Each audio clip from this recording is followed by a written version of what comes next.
Well, I'll be the first to say that our situation here is pretty shitty, but it could be worse. We could be like this poor bastard, I suppose. A mildewy corpse lying out in the cold rain, missing his head with chunks taken out of his flesh next to what can only be described as a dead puma. Yes, no doubt his end was very gruesome and rather disgusting. Here's hoping we don't meet one just the same. I've searched the majority of this city and there's no sign of Crimson anywhere. For those of you just tuning in, Crimson is a companion of ours, and this video is actually part of a much bigger expanded universe. But of course, if you don't care, that's cool too. Now, let's see, do we go to the right or to the left? I suppose let's take a look to the right.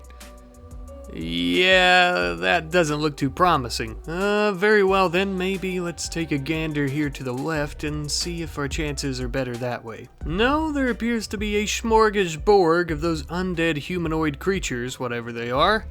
I'm going to say that we're not going to go left or right. Maybe we just keep going forward. This city is absolutely massive though. Crimson could be in any number of these buildings. I'm going to have to do my best to try and check every single one as best that I can, but I continue running into these zombies and they're causing me a few issues. Like trying to bite me every damn time I go into this building. Looks like I'm going to have to let my Magnum do the talking for me here. And based on my observations of this entire city and this world in general, I think my Magnum's going to have to do a lot of talking. These two silly willy little bastards chased me around for a good while until I finally put a stop to them with a bullet in the old noggin. I would continue looking around until I finally found a small little building with a bed in it and decided to give Private Ox a rest. I do want to mention that the mods I'm using for his pistol and whatnot are a little bit outdated, so there's no sound or anything with them. I'm going to try to fix that before next episode, but I just thought I'd mention it. Now, we did quite a bit of searching and traveling all throughout the city looking for Crimson, but there was no sign of him. The only thing that I found was a rotted duck on the ground. What does that have to do with Crimson? Nothing, but I found it. But of course, before we left, I decided that I would give it the good old college try once more, and I didn't find anything. No trace of Crimson, nothing, so I decided to go ahead and go to another nearby city. These poor fools weren't faring much better with the zombie crisis. The empire of this planet seems a bit backwater with some pretty weak armor, so they were struggling against the uprising as well as the rebellions that had formed, yada yada. Anyways, we're looking for Crimson. Something we weren't looking for though, however, was trouble, but trouble found us in the form of a waster pirate with a sniper rifle named Scrap. We ended up getting into a little bit of a teeny tiny gunfight with the little scallywag, and he ended up landing quite the shot on Ox. Ox's visor was completely shattered from the high-powered rifle, but he would continue the fight and eventually he would end up taking this waster pirate down. But now without our helmet, we are going to be much more vulnerable to attacks from zombies as well as any raiders or rebels. And speaking of which, we have both of those things nearby us right now and we're going to need to try to get away as best we can before they get a hold of us. Or before we end up encountering another pirate with a rifle and we don't have a visor to stop the bullet this time. We could see a small granite building from the street and we immediately rushed in to try and get to safety, but there was someone inside. He was a handsome gentleman in a suit by the name of Willis. He appeared to be quite injured and he began begging us for help. He said that he was stabbed and left for dead by a waster pirate, but managed to stuff his wounds with pieces of his beautiful suit and he somehow survived. We told him that he could tag along with us for safety's sake, but we were looking for a colleague of ours and once we found him, we'd have to be on our way. He of course accepted our gracious offer, and then there were two. But of course the first thing that we're going to do with our new friend here is take him and ourselves and get the hell out of this city as it's falling apart and littered with pirates. As well as the undead, of course.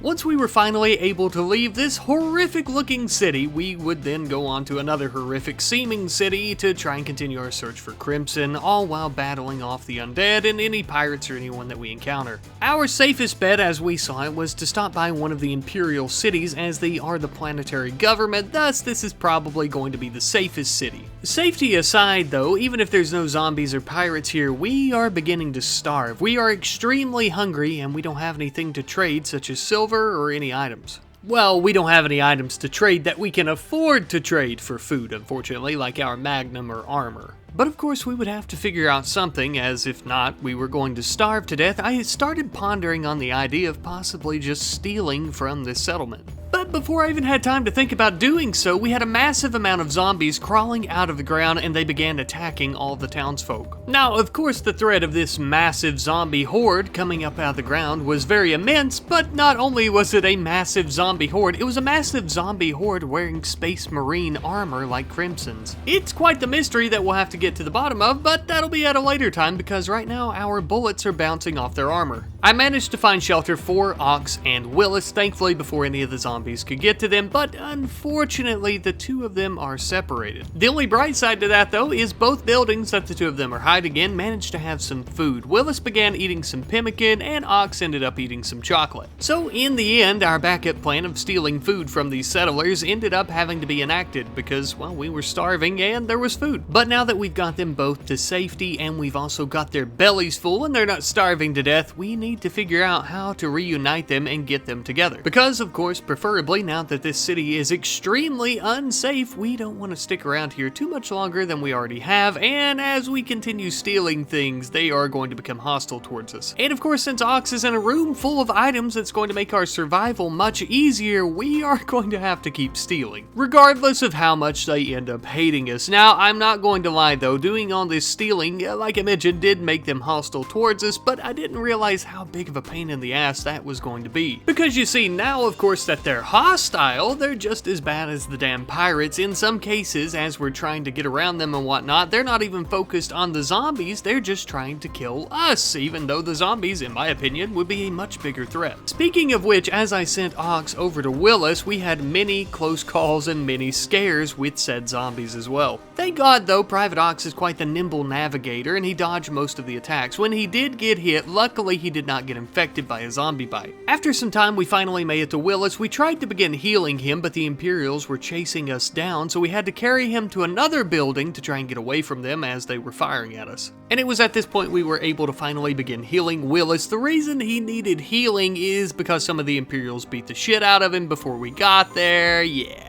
That's my fault. But anyways, a lot of you are probably asking how Private Ox is healed already as Willis is still taking forever. Well, Private Ox still has his Void Bionics, as well as serums, and this is giving him a greater healing factor. Regardless of healing factor though, it does them no good if they don't get any rest, so since it seemed safe for the moment, the two of them went to sleep. And after a very quick cat nap, I awoke Private Ox so he could drop off the armor and other things that we collected from our building to give to Willis so he could try to defend himself, as well as just both of us really. However, while we were doing this, Imperial reinforcements showed up in the form of a raiding party and immediately began coming into the building, and we had to try to run away as fast as we could, continue firing at them. Willis got knocked down. It was a whole shit show. We had Private Ox run outside of the building and then wait. As we saw the Imperials leave, we rushed him back in to grab Willis, and then we ran for the world border. That way we could reform a caravan. Whew, and for the moment, thank God, that seemed to have worked and has saved us. So now I've decided that I am actually going to set up a very small settlement, a temporary camp, if you will, to try and get Willis healed and just try to get our shit going, man. I'm flopping out here. We're going to get Private Ox to cut down some trees for wood to build a campfire. You know how a camp goes. You already know this stuff. Let me just say I'm having a lot of fun doing this, and I hope you guys are enjoying it as well. But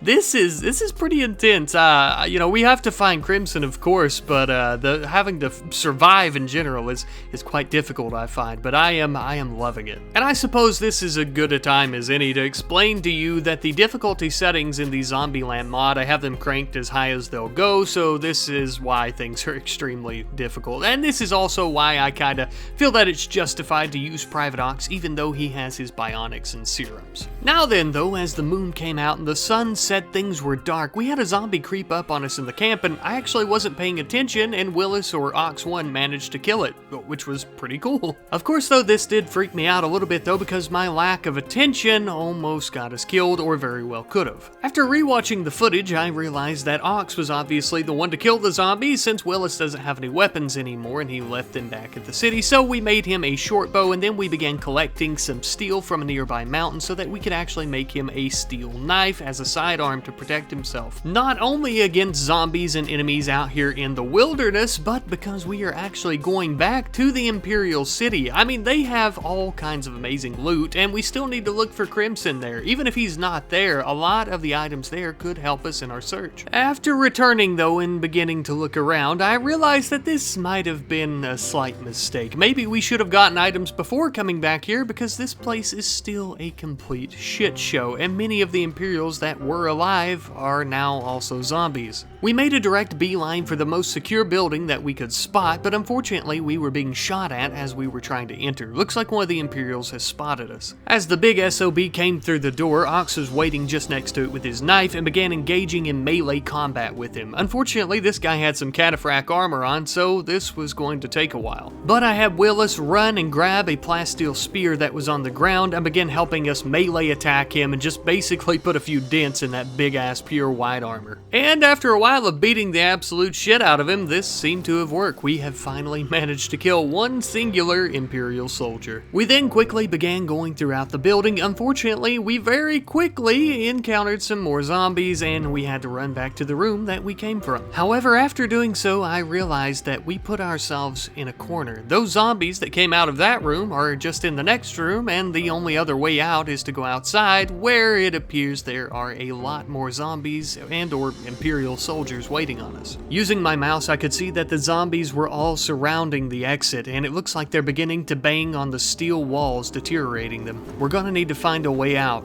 before it's too late.